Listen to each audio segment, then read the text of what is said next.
예배로 나오신 성도님들을 주님의 이름으로 환영합니다. 온 마음을 기울여 주님을 바라보는 자를 우리 주님이 은혜와 사랑으로 인도하시는 줄 믿습니다. 이제 예배합니다. 하나님께 예배하는 사람은 영과 진리로 예배해야 합니다. 아멘. 사랑의 하나님 아버지, 복잡하고 어지러웠던 삶을 살던 우리를 예배의 자리로 불러주셔서 감사합니다. 커다란 사건들과 사람들의 거친 목소리에 둘러싸여 살아가는 우리의 마음이 두렵고 떨립니다. 주님의 크고 강하신 팔로 성도들을 품어 주옵소서. 예수님의 이름으로 기도합니다. 아멘.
오늘 우리에게 주시는 하나님의 말씀은 고린도전서 1장 1절에서 9절의 말씀입니다.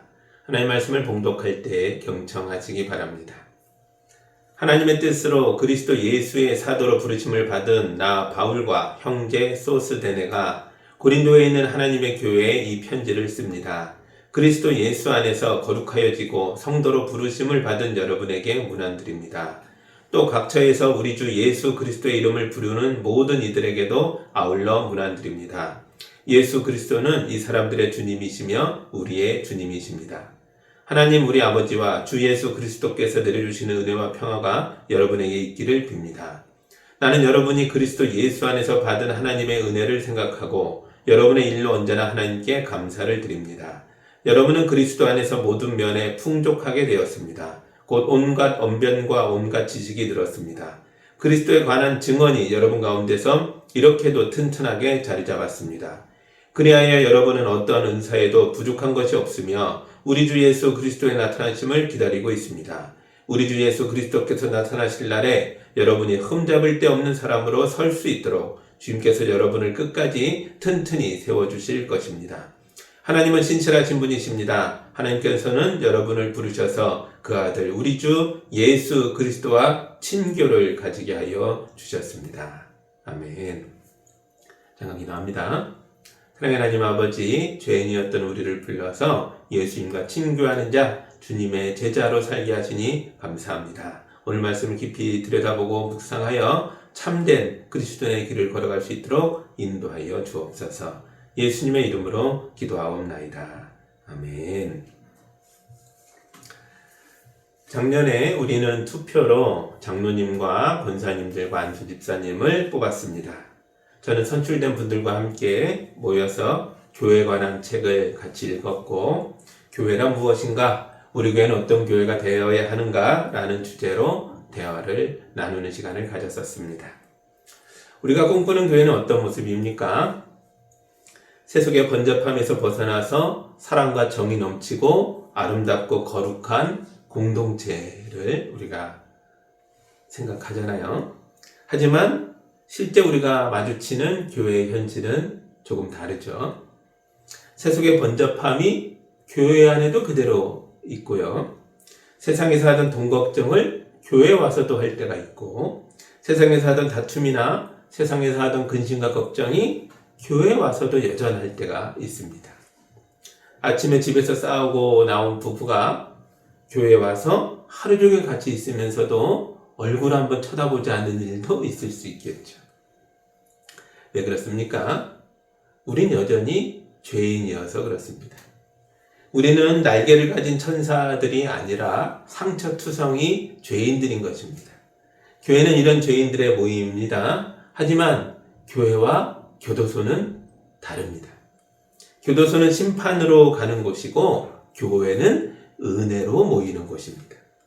그래서 성경에 죄가 많은 곳에 은혜가 더욱 넘치게 됐다라고 기록되어 있는 것입니다. 오늘 말씀에 나오는 고린도 교회가 바로 그랬습니다. 이 교회는 교인들끼리 서로 싸우는 교회였고, 교회 안에 음행이 벌어진 교회였고, 서로 소송까지 갔던 교회였습니다. 그야말로 문제아 집단입니다. 그런데 사도 바울은 이 교회에 보내는 편지에서 비난이 아니라 축복으로, 절망이 아니라 감사로 편지의 내용을 시작하고 있습니다. 먼저 바울이 교인들에게 전하는 따뜻한 안부 인사입니다. 1절과 2절입니다. 하나님의 뜻으로 그리스도 예수의 사도로 부르심을 받은 나 바울과 형제 소스데나가 고린도에 있는 하나님의 교회 이 편지를 씁니다. 그리스도 예수 안에서 거룩하여지고 성도로 부르심을 받은 여러분에게 문안 드립니다.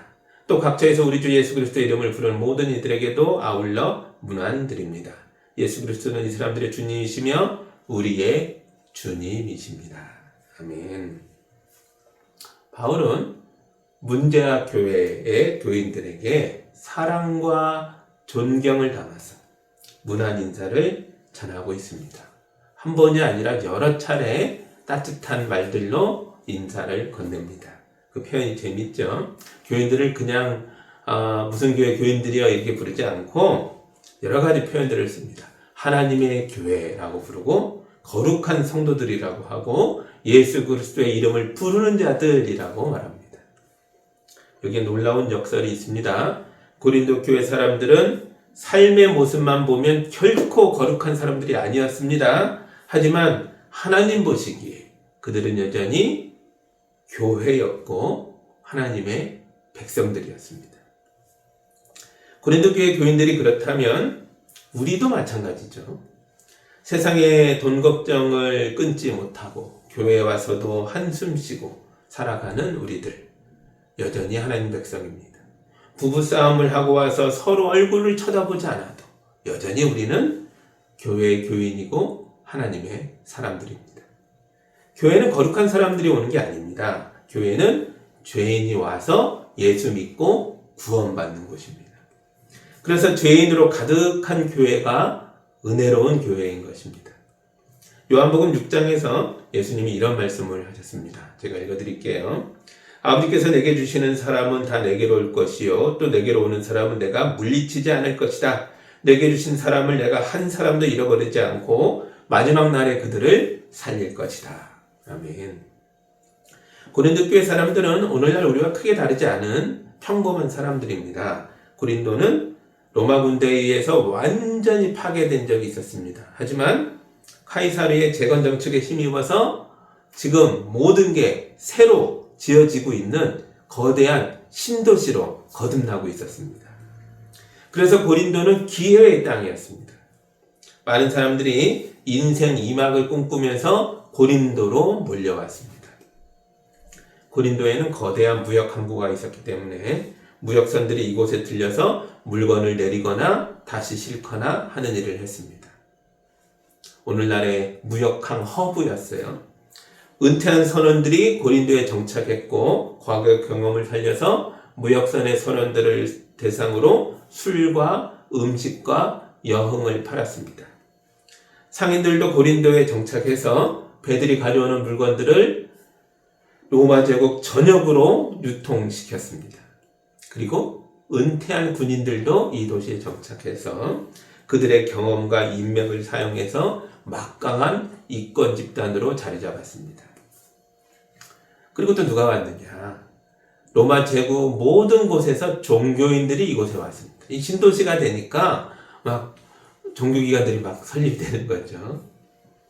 그들이 들어와서 아프리카 사람들을 위한 신전을 세우고 유럽 사람을 위한 신전을 세웠습니다. 그리고 유대인들을 위한 회당도 여러 군데가 생겼습니다. 다양한 신전들 속에서 가장 유명하고 가장 크게 번성한 신전은 사랑의 여신 아프로디테 신전이었습니다. 이 신전이 유명한 이유는 이곳에 1000명의 매춘부가 있었기 때문입니다. 사랑의 여신에게 돈을 내면 축복을 내려줍니다. 그런데 그 축복이라는 게 욕정을 푸는 것이었습니다. 이곳에 사도 바울이 예수 그리스도의 복음을 들고 왔습니다. 바울이 열심히 복음을 전했고 마침내 고린도에 교회가 세워지게 됐습니다. 바울은 고린도 교회에서 1년 6개월을 목회하면서 초신자들을 양육해서 그들을 예수님의 제자로 세워나갔습니다. 사람들이 예수님의 사람으로 살겠다고 다짐하고 헌신하는 일들이 많아졌습니다. 하지만 고린도라는 도시는 전혀 변하지 않았습니다. 돈을 최고로 여기는 사람들이 모여서 세운 신도시, 그래서 사치와 방탕으로 얼룩진 도시, 온갖 종교와 우상 숭배가 극치를 이루고 있는 도시였습니다. 교인들은 매일 거대한 신도시와 교회 사이를 왔다 갔다 하면서 살아야 했습니다. 몸만 왔다 갔다 하는 게 아니죠. 그들의 마음도, 정신도, 철학도, 생각도, 삶의 실천도 중심을 잡지 못하고 계속 흔들렸습니다. 그래도 매주 교회에 올 수 있다는 게 은혜이고 기회입니다. 교회가 있고 예배가 있고 말씀이 있기에 흔들리던 우리가 다시 굳건하게 설 수 있는 것입니다. 어떤 교회 장로님이 아주 심각한 얼굴로 제게 상담을 요청한 적이 있습니다. 장로님은 예배 시간에 이 죄를 고백하는 시간이 너무 괴롭다는 거예요. 자기도 젊었을 때 이런저런 잘못을 많이 했지만 이제는 예수 믿고 나서 나름 착실하게 살고 있는데 매주 죄를 고백하라고 하니까 고백할 게 없는데 뭘 자꾸 고백하라고 하냐 하면서 그 시간이 괴롭다 이런 얘기를 하셨습니다. 그래서 제가 예식의 앞부분에 죄의 고백 순서가 있는 이유를 설명해 드렸습니다. 예배 예식에서 죄의 고백이 있는 것은 단순히 잘못을 나열하는 시간으로 준 게 아닙니다.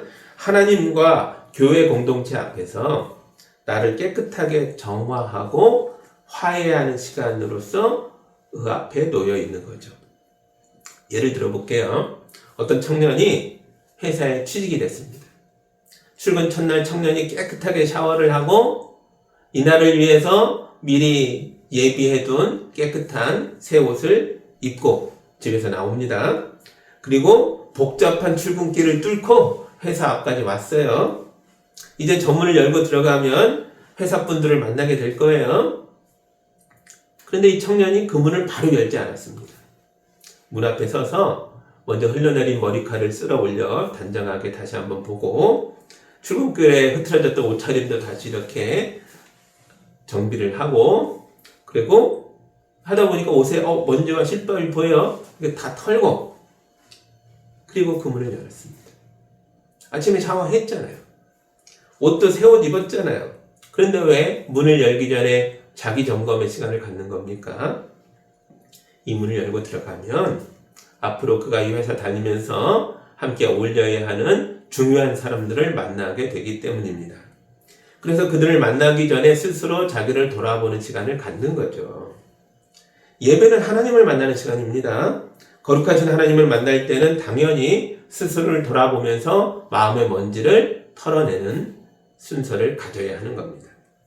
우리가 아무리 착하게 살았더라도 하나님 앞에서는 여전히 죄인입니다.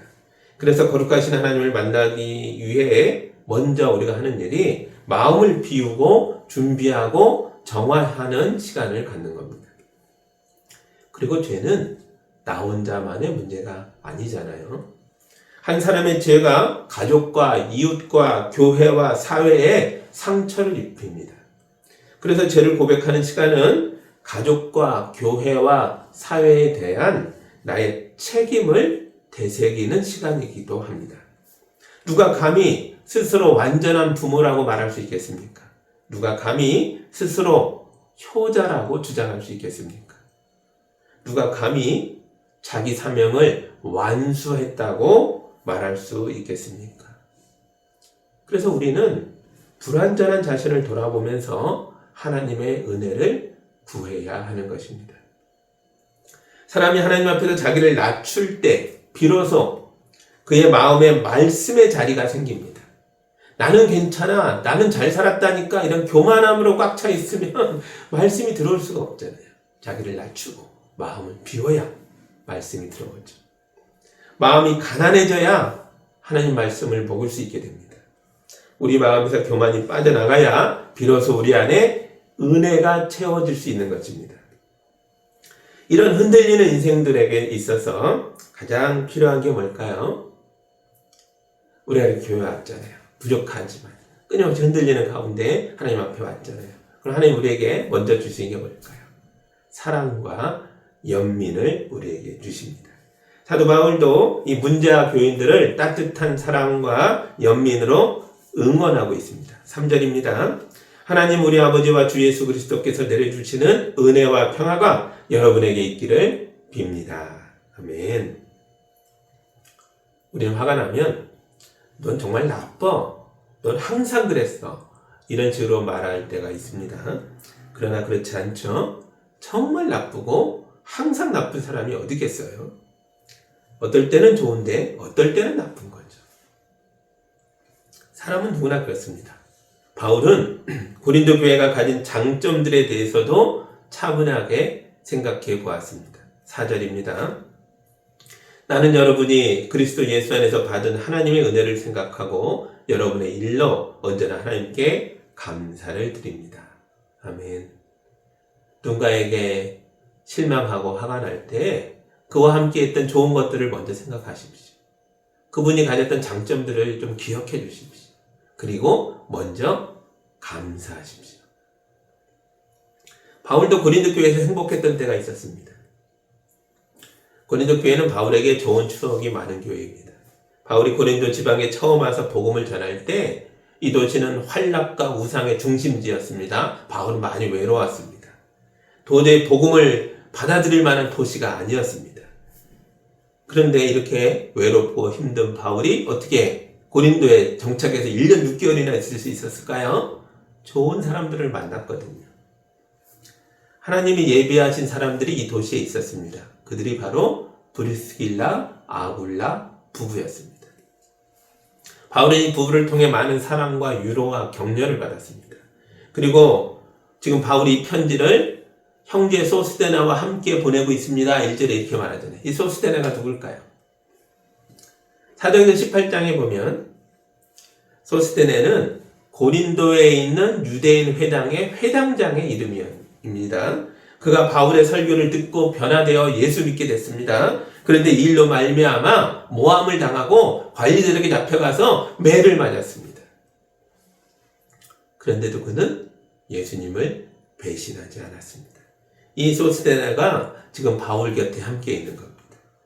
이 얼마나 놀라운 복음의 열매입니까? 소스데네는 고린도 교회가 여전히 좋은 교회라는 걸 보여주고 있는 증거입니다. 유럽 교회들에 가서 보면 유리창이 스테인드 글라스로 되어 있는 걸 보게 됩니다. 스테인드 글라스는 작은 유리 조각들을 이어 붙여서 만든 창입니다. 이 유리 조각들을 바닥에 그냥 흩뿌려 두면 매우 위험한 쓰레기일 뿐입니다. 그런데 하나님의 손이 이 조각들을 거두어서 자르고 이어 붙여서 큰 창으로 만들어 세운 겁니다. 그랬더니 위험한 쓰레기들이 빛나는 예술작품이 됐습니다. 여러분, 이게 바로 교회입니다. 고린도는 돈이 지배하는 세상이었습니다. 그래서 돈이 최고였습니다. 개같이 벌어도 돈만 많이 벌면 된다. 이런 사상이 이 세상을 지배하고 있었습니다. 돈이 권력이고 돈이 인격이었습니다. 그런데 이제 우리는 다른 걸 볼 수 있게 됐습니다. 하나님이 주시는 좋은 것들을 보게 된 겁니다. 5절과 6절입니다. 여러분은 그리스도 안에서 모든 면에 풍족하게 되었습니다. 곧 온갖 언변과 온갖 지식이 늘었습니다. 그리스도에 관한 증언이 여러분 가운데서 이렇게도 튼튼하게 자리 잡았습니다. 아멘. 돈만 많았던 사람들이 이제는 하나님 나라에 대해서 알게 됐고 그 나라에 대해서 말할 수 있게 됐습니다. 하나님 말씀을 알아듣게 됐고 가슴이 뜨거운 기도를 고백하며 할 수 있게 됐습니다. 예수의 복음이 우리 마음 깊이 자리 잡으면서 우리 인생이 달라졌습니다. 우린 이런 깨달음을 얻은 자의 모습으로 살아가야 하는 것입니다. 나는 비천하게 살 줄도 알고 풍족하게 살 줄도 압니다. 배부르거나 굶주리거나 풍족하거나 궁핍하거나 그 어떤 경우에도 적응할 수 있는 비결을 배웠습니다. 나에게 능력을 주시는 분 안에서 나는 모든 것을 할 수 있습니다. 아멘. 사도 바울이 빌립보서에 했던 고백이 바로 우리의 고백인 줄 믿습니다. 바울이 계속해서 고린도 교회를 칭찬하고 축복합니다. 계속해서 교회가 잘 될 것이라고 기대를 걸고 있습니다. 7절입니다. 그리하여 여러분은 어떠한 은사에도 부족한 것이 없으며 우리 주 예수 그리스도의 나타나심을 기다리고 있습니다. 아멘. 끝까지 예수 안에서 마지막까지 주님과 함께 우리는 살아가게 될 것이라고 고백하고 있습니다. 무언가 부족하다면 주님이 은사를 주실 것이다. 능력을 주실 것이다. 힘있게 살자라고 말하고 있습니다. 여러분, 사람에 대한 기대를 포기하면 안 됩니다. 내 남편이, 내 아내가, 내 자녀가 계속 좋아질 거라고 믿어주십시오. 우리 교회가, 또 문제가 많아 보이는 한국 교회가 계속 나아질 것이라고, 하나님 나라를 이루고 하나님의 뜻을 펼쳐갈 것이라고 우리는 기대해야 합니다. 왜냐하면 주님께서 우리를 끝까지 튼튼하게 세워주실 것이기 때문입니다. 아직 끝이 오지 않았습니다. 주님의 날까지 아직 기회가 있습니다. 아무리 큰 실망을 떠안았더라도 아직 끝이 아니라고요. 우리 가정이 더 나아지고 더 좋아질 것을 기대하고 기도하고 붙잡고 실천하고 나아가시기 바랍니다. 주님이 도우실 줄 믿습니다. 마침내 우리 교회가 부흥하여 하나님의 큰 역사를 이룰 것이다 라고 믿고 바라보시기 바랍니다. 우리에게 주신 사명들이 있잖아요. 성도사님들을 후원하고 주어진 삶의 자리에서 이웃을 돌보고 각자의 삶에서 노력하고 살아가고 공동체를 세워가는 모든 일들을 통해서 하나님이 일하여 주실 줄 믿습니다. 작은 일에 우리가 힘쓸 때 주님이 더 큰 일도 할 수 있는 은혜와 은사를, 능력을 우리에게 부어주실 줄 믿습니다. 바울은 하나님이 신실하신 분이라는 걸 붙잡았습니다. 9절입니다. 하나님은 신실하신 분이십니다. 하나님께서는 여러분을 부르셔서 그 아들 우리 주 예수 그리스도와 친교를 가지게 하여 주셨습니다. 아멘. 사람은 변덕이 있고 상황에 따라 갈대처럼 흔들리지만 하나님은 아니라고 말하고 있습니다. 신실하시다. 고린도 교회는 하나님의 교회입니다. 고린도 교회 교인들이 문제가 많은 사람들이라 해도 이들은 거룩한 성도들입니다. 신실하신 하나님이 문제덩어리, 골칫덩어리 교인들을 우리 주 예수 그리스도의 사람들로 만들어 가십니다. 이들은 결국 수많은 문제들을 이겨내고 하나님의 백성다움을 이루게 될 것입니다. 교회는 의인들의 박물관이 아닙니다. 교회는 죄인들이 모인 병원과 같습니다. 고린도 교회처럼 우리도 여전히 서로의 상처를 주고받고 있고 부족한 모습으로 누가 뭐래도 할 말이 없는 그런 연약함으로 모여있게 됐겠죠. 하지만 기억하십시오. 우리는 하나님의 부르심을 받아 이곳에 온 사람들입니다. 우리는 하나님 주신 은혜로 채워진 존재들입니다. 무엇보다 우리 하나님은 신실하셔서 우리를 절대로 포기하지 않으시는 분이십니다. 죄인이 모였기에 우리가 뭐 해야 돼요? 서로 불쌍히 여겨야죠. 서로 연민을 가져야죠. 그리고 뭘 더 해야 돼요? 하나님의 사랑과 은혜와 능력과 은사를 통해 이 사람이 일어날 것을, 부흥할 것을, 새로워질 것을 기대해 줘야 합니다. 소망 중에 서로를 바라봐 줘야죠. 이게 믿음입니다. 그때 우리의 모든 실망이 희망으로 바뀌게 될 줄 믿습니다. 우리 가족, 우리 교회, 또 이 한국 사회에 모든 모순들이 있음에도 불구하고 우리는 신실하신 하나님을 붙잡고 노래하게 될 줄 믿습니다. 이것이 믿음입니다. 우리를 끝까지 견고하게 하시는 신실하신 하나님만을 의지하는 여러분이 다 되시기를 우리 주님의 이름으로 축복합니다. 기도하겠습니다. 사랑하는 하나님 아버지 감사합니다. 이 문제 많은 고린도 교회 성도들을 바울이 믿음으로 다시 생각하고 바라보면서 그들을 사랑과 연민으로 주의 말씀으로 신실하신 하나님의 이름으로 축복하는 편지를 보낸 걸 보았습니다. 이 축복의 편지가 우리에게도 전해졌으니 감사합니다. 이 말씀 붙잡고 우리도 이렇게 서로 축복하고 서로를 믿음으로 바라봐주고 격려하고 이렇게 세우는 그런 아름다운 은혜의 공동체로 우리 교회가 될 수 있도록 도와주시옵소서. 이런 서로의 고백을 통해 하나님 신실하신 손으로 우리 가운데 함께 역사하여 주옵소서. 예수님의 이름으로 기도하옵나이다. 아멘.